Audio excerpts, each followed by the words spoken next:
Hello friends, welcome back to my channel Sneha's world of happiness. আশা করি তোমরা সবাই খুব ভালো আছো, সুস্থ আছো, আর আমিও ভালো আছি। আর আজকে দেখো আমি চলে এসেছি আমার কিছু পছন্দের শাড়ির কালেকশন নিয়ে তোমাদের সাথে শেয়ার করতে। এর মধ্যে কয়েকটা আছে অনেক পুরনো, আবার কিছু আছে রিসেন্টলি কেনা, কিন্তু এগুলো সবকটাই আমার খুব পছন্দের শাড়ি। তাহলে আমি শুরু করছি এই লাল মেরুন এই শাড়ি, এই লাল আর কালো শাড়িটার সাথে, ঠিক আছে? এইটা দেখো, এটা আমার খুব ফেভারিট একটা শাড়ি। এটা আমার দাদার বিয়ের সময় আমি কিনেছিলাম, বাবাই আমায় কিনে দিয়েছিল। এটা কিন্তু একটা কাঞ্জিবরম। এটা কিনেছিলাম আদি মোহনী মোহন কাঞ্জিলাল থেকে। প্রচন্ড প্রিটি। এটা কিনেছিলাম হচ্ছে 2011 সালে, আমার দাদার বিয়ে হয়েছিল যখন, তখনকার শাড়ি এটা। আঁচলটাও তোমাকে দেখাই, এটার সাথে কালো ব্লাউজ। আর দেখো পুরো শাড়িটা অল ওভার কাঞ্জিভারমটাই কিন্তু পুরো কাজ করা। আর এটা হচ্ছে এটার পাল্লা, পাল্লাটা কত সুন্দর। ব্লাউজটা ব্ল্যাক এর মধ্যে কাজ করা। কেমন লাগছে ফ্রেন্ডস জানিও কমেন্ট করে। তখনকার দিনে এই শাড়িটার অনেক দাম ছিল, আমার একদম এক্স্যাক্টলি মনে নেই, তাও 4,500 টাকা মতো। কিন্তু আমি কিছুদিন আগেও রঙ্গোলিতে বা আদি মোহনী মোহনে গিয়ে এরকম টাইপের শাড়ি খুঁজেছিলাম। ফার্স্টলি তো পাইনি, আর সেকেন্ডলি বলছিল 20-22 হাজার টাকার মতো দাম হবে এখন এইসব শাড়িগুলো। কতটা সুন্দর একইভাবে আছে, একটু পলিশ করিয়ে নিলেই কিন্তু মনে হবে যেন এখন মানে এবছরই কিনে এনেছি। আমি আমার দ্বিতীয় শাড়িটাতে চলে আসি।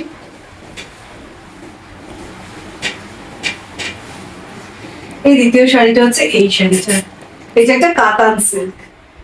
এইটাও আমার খুব পছন্দের শাড়ি। এইটা আমি আমার ননদের মেয়ে, আমার ভাগ্নির বিয়েতে কিনেছিলাম ও রিসেপশনে পরার জন্য। এটা তো পুরো মিনাকারি কাজ, কলকাগুলোর মধ্যে সুন্দর করে মিনাকারি কাজ করা। তো সুন্দর, এটা কম্বিনেশনটাই সুন্দর, মানে কালো ফর্সা, মানে কোনো বয়স লাগবে না, ব্ল্যাক মানে ব্ল্যাক বিউটি একদম। তো সুন্দর শাড়িটা, আমার পরা ফটো আছে। এখন আমি হয়তো পারবো না দিতে, কিন্তু পরে কখন আমি তোমাদের সাথে শেয়ার করবো এই শাড়িটা। এই শাড়িটার আঁচলটা জাস্ট দেখো, পুরো মিনাকারি ওয়ার্ক আর কাতান, একদম হালকা শাড়িটা। এর পাল্লাটা খুব সুন্দর, মানে দেখো গায়ে ফেলেছি তাই যেন একটা আলাদা একটা শ্রী এসে গেছে। কমেন্ট করে জানিও তোমাদের কেমন লাগলো এই শাড়িটা। এটা আমি রিসেপশনে পরেছিলাম।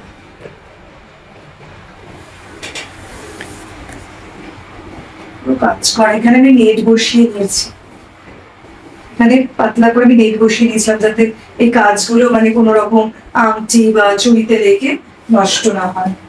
খুব সুন্দর এই শাড়িটা। 11,000 টাকা দাম ছিল। আমি এটা 5% ডিসকাউন্টে পেয়েছিলাম, কারণ আমি মোহনী মোহনে যখনই কিনি আমার এক দাদার সাথে পরিচিত আছে, আমাকে 5% ডিসকাউন্ট করে দেয়। এই শাড়িটা রাখলাম, তারপরের শাড়িতে চলে যাই। এইটা আমি অ্যাকচুয়ালি কিন্তু খুবই মানে আমাকে যারা দেখেছো দেখবে বেশিরভাগই কিন্তু আমি ট্র্যাডিশনাল শাড়ি পরা পছন্দ করি, কিন্তু এইটা একটা ডিজাইনার শাড়ি। হঠাৎ করে আমার খুব পছন্দ হয়ে গেছিল এই শাড়িটা দেখে, আর আমি একদমই মিস করিনি, কিনে নিয়েছিলাম। দেখো কি সুন্দর ডিজাইনার শাড়ি। শাড়িটা এটা আঁচলের মধ্যেই লাটকান গুলো লাগানো। এটার সাথে একটা মানে অলরেডি রেডি ব্লাউজ ছিল, ব্লাউজ পিস ছিল না। আর এইগুলোকে অর্গানজা বলে। এটা একটু দামি অর্গানজা, মানে একটু ভালো কোয়ালিটির অর্গানজা। এক একটা অর্গানজা থাকে গায়ের মধ্যে দিলে ফুলে থাকে, কিন্তু এই অর্গানজাটা দেখো মানে গায়ের মধ্যে দিলে পেতেই থাকবে। এইটা আমি এই বছর পুজোতে নিয়েছিলাম, মানে দিওয়ালিতে পরেছিলাম, দিওয়ালির দিন মানে কালী পুজোর পরের দিন আমি এই শাড়িটা পরেছিলাম। প্রচন্ড সুন্দর, প্রচুর কমপ্লিমেন্টস পেয়েছি। আর এইটা দাম নিয়েছিল 4,000 টাকা মতো, 4,000 সামথিং, মানে 4,300। এটা আমি বড় বাজার থেকে কিনেছি। গোপাল শ্রী বলে একটা দোকান আছে বড় বাজারে, ওই দোকানটা কিনেছি, বড় দোকান, 3 তলা। ওইখানে গিয়ে বড় বাজারে ওই তিওয়ারি সুইটস এর ওইখানে গিয়ে কাউকে জিজ্ঞেস করবে গোপাল শ্রী দোকানটা কোথায়, দেখিয়ে দেবে। আর এটা না কালার ছিল পিচ পিঙ্কের উপরে ছিল, স্কাই ব্লু, আর পুরো বেবি পিঙ্ক আর ইয়েলো, কিন্তু ইয়েলোটা যেন আমার কমপ্লেক্সনের সাথে খুব যাচ্ছিল, তাই জন্য আমি এটাই পছন্দ করে করছি। তাহলে আমি চলে যাই আমার 4 নম্বর শাড়িতে। এই একটা গোল্ডেন কাঞ্জিবরম, এই শাড়িটা মানে আমাদের দেখে মনে হচ্ছে লাট হয়েছে, আমি অনেক মানে 3-4 বার বিয়ে বাড়িতে পরেছি, কিন্তু আমার ওয়াশ করানো বা ক্লিনিং মানে হয়নি। ড্রাই ক্লিন করালেই আবার শাড়িটা নতুন হয়ে যাবে। কি গর্জাস দেখো, এটা আমার গিফট পাওয়া, আমাকে একজন গিফট করেছিল আমার অ্যানিভার্সারিতে। এখন আমার ঠিক খেয়াল নেই কে গিফট করেছিল, কিন্তু খুব পছন্দের, আর আমার এত পছন্দ হয়েছিল এই শাড়িটা। এরকম টাইপের শাড়ি আমি ফিল্মফেয়ার অ্যাওয়ার্ডস এর রেখাকে পরতে দেখেছি। রেখা এরকম একটা শাড়ি পরেছিল, পুরো এরকম গোল্ডেনের সাথে ব্রাউন কম্বিনেশন। আর এইটা আমি পরেছিলাম সেলকো থেকে, যখন আমাকে একটা আইটিসি সোনার বাংলা ইনভাইট করেছিল ওদের একটা ফাংশনে, তখন আমি এই শাড়িটা পরেছিলাম ফার্স্ট টাইম। আর তারপরেও 2-1টা বিয়ে বাড়িতে আমি পরেছি। এটা আমার খুবই পছন্দের শাড়ি, মানে খুব এলিগেন্ট লুকসটা। এটা হচ্ছে আঁচলটা, আর পুরো বডিটাই কাজ করা কাঞ্জিভারাম। দেখে আমাকে মানাচ্ছে, দেখো তো তোমরা কমেন্ট করে জানিও।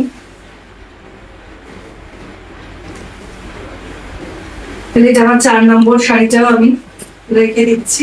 এবার চলে আসছি আমার 5 নম্বর শাড়িতে, সেটা হচ্ছে এই গ্রিন আর মারুন Kanjivaram. This is very light weight, এটা কিন্তু একদম হালকা কাঞ্জিভারামটা। এই কাঞ্জিভারামটা কিন্তু আমার অ্যানিভার্সারি গিফট আমার বরের তরফ থেকে। এই শাড়িটা আমি কিনতে যাইনি, মানে আমি পাপাইয়ের সাথে কিনতে যাইনি। পাপাই আমাকে বলেছিল যে অ্যানিভার্সারিতে এবার আমি সোনার জিনিস কিছু দিতে পারবো না, সে তুমি তোমার পছন্দ মতো একটা শাড়ি কিনো। আর আমি তো পছন্দ মতো শাড়ি কিনতে বেশিরভাগ মোহনেই যাই, মোহনেই গেছিলাম। আর এটা আমি আমার জায়ের সাথে গেছিলাম, ফাল্গুনিদির সাথে গেছিলাম এই শাড়িটা কিনতে, আমার এখনো মনে আছে। আর শাড়িটা অনেকগুলো শাড়ি মানে দেখে, আর এই শাড়িটার একটা গল্প আছে। এই মেরুন আর এই গ্রিন কম্বিনেশনটা আমি একটা ফিল্মফেয়ার অ্যাওয়ার্ডস এর বিদ্যা বালানকে করতে দেখেছিলাম, আর she was looking damn gorgeous. তখন আমি ভেবেই নিয়েছিলাম এবার যদি আমি কখনো শাড়ি কিনি তাহলে এই গ্রিন আর মেরুন কম্বিনেশনটা কিনবো। তারপরে আমি কিনতে গিয়ে প্রচুর শাড়ি মানে কাটিয়েছি। এই একটা শাড়ি কিনতে গিয়ে আমি না হলেও 20-25টা কাঞ্জিভারাম দেখেছি। দেখার পর আমার এই শাড়িটাই পছন্দ হয়েছে। এটা আলাদাই গ্লেজ, এটা আজকের শাড়ি না, এটা 2010-এর শাড়ি। মানে যখন আমার বিয়ে 3 বছরের মাথায় এটা কেনা। আর এটা আমি আমার দাদার বিয়েতে 2012-11 হয়েছে ওর বিয়ের সকালবেলায় গায়ে হলুদের সময় এটা পরেছিলাম। আর এই শাড়িটা এত সুন্দর, এই শাড়িটার একটা গল্প আছে। এটা আমি কিনে নিয়ে এসেছি প্রচুর শাড়ি কাটিয়ে, না হলেও 20-25টা শাড়ি আমি দেখেছি। দেখার পরে আমি চুজ করে নিয়ে এসেছি। এটার দাম নিয়েছিল 4500, মানে 2010-এ এটা। তারপরে আসার পর বাবাই দেখে বলছে, মা এটা তুমি কি কালার কিনে এনেছো স্নেহা, এটা কেমন একটা পাকিস্তানি মানে কিরকম একটা লাগছে, মানে এই গ্রিনটা একদম ভালো লাগছে না। না না না, তুমি এটা চেঞ্জ করো, এটা আমার একদম ভালো লাগছে না। তারপরে ওর কথা শুনে আমি তো মনটা খুব খারাপ হয়ে গেছিল যে এত পছন্দ করে আনলাম কিন্তু পাপায়ের পছন্দ হলো না। আবার নিয়ে গেলাম, ফাল্গুনিদি আর আমি দুজনেই গেছিলাম, আবার মোহনে গেলাম। গিয়ে না হলেও 25 থেকে 30টা কাঞ্জিভারাম আমি বার করেছি, দেখেছি, কিন্তু কি জানি কেন আমার কোনোটাই মানে চোখে লাগেনি। আবার আমি এই শাড়িটাই নিয়ে বাড়ি এসেছি। আর পাপাই এসে বলছে যে আবার এটা, আমি বললাম হ্যাঁ তুমি প্লিজ কিছু আমাকে বলো না, আমি এটা যখন পরবো তারপরে তুমি আমাকে বলো কেমন লাগছে এটা, এই পাল্লাটা এরকম। তারপরে যেদিন আমি ফার্স্ট এটা পরলাম সেই দিন পাপাই আমাকে বলছে না না না না, আমি ভুল ছিলাম, সত্যি শাড়িটা দারুণ লাগছে তোমার। আর এই শাড়িটা আমার খুব ফেভারিট, কিন্তু আনফর্চুনেটলি এটার ব্লাউজটা ছোট হয়ে গেছে এখন আমার। আমি তো প্রচন্ড ওয়েট গেইন করেছি, তাই এটার জন্য একটা মানে আমি ম্যাচিং ব্লাউজ বানিয়ে আবার পরবো কোনোদিন। আমার খুব পছন্দের শাড়ি। তারপরে একটা শাড়ি দেখাই, এটাও একটা কাঞ্জিভারাম। এই শাড়ির কালারটা আমার বোনের আবার খুব ফেভারিট। ও বলছিল যে দিদি আমি তোর থেকে নিয়ে পরবো এটা। দেখো একটা চন্দন কালার, এই যেরকম কালারের সাথে বেজ কালারের সাথে ব্লু কম্বিনেশন, ব্লু কালারটা খুব সুন্দর। আর ইয়ের কাজটা এরকম গোল গোল গোল গোল একটু জিলিপি টাইপের ইয়ে করা, মোটিভ করা। পুরো শাড়িটাই ওইরকম জিলিপি মতো। আর এটা হচ্ছে এটা আঁচলটা। দেখো তো তোমরাই বলো তো কেমন লাগছে।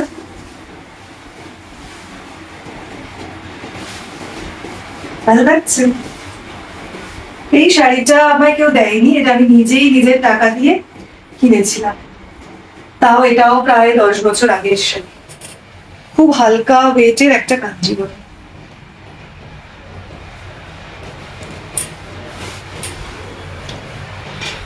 শাড়িটা যেন এখনো নতুন আছে। এটাও সরাচ্ছি ফ্রেন্ডস। আর লাস্ট একটা শাড়ি দেখে, যেটা ঘিচা।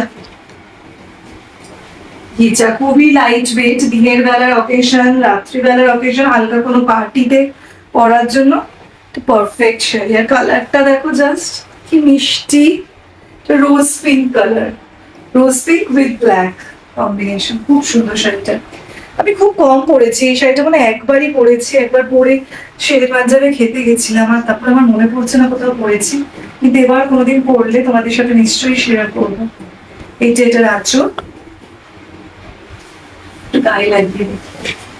শাড়ি তো না পরলে ভালো লাগে না, মানে পরার পর ওটার এলিগেন্সটা বোঝা যায়। হালকার মধ্যে খুব লাইট হচ্ছে।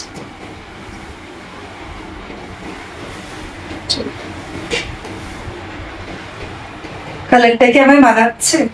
তোমরাই কমেন্ট করে জানিও। রোজ পিঙ্ক অ্যান্ড ব্ল্যাক। ব্ল্যাক তো আমার খুবই ফেভারিট কালার, আর এইটার সাথে এটা ম্যাচ করছে। এই শাড়িটার দাম আমি বলে দিচ্ছি। এই শাড়িটা 4,000 টাকা নিয়েছিল আমি যখন কিনেছিলাম। এখন জানি না, আমি যে বলতে পারবো না ঘিচার কত দাম। তাও এই শাড়িটাও কিনেছি, আমার 5 বছর মতো হয়ে গেছে। একবারই পরা হয়েছে, এই মনে পড়লো এবার পরবো। একটা খুব পছন্দের শাড়ি একটা।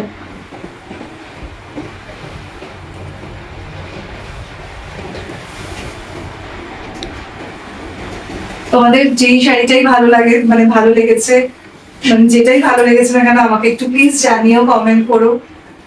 আর দামগুলো যেটুকুনি মনে ছিল আমি তো তোমাদেরকে বললাম। সবকটা শাড়ির সাথেই একটা করে গল্প।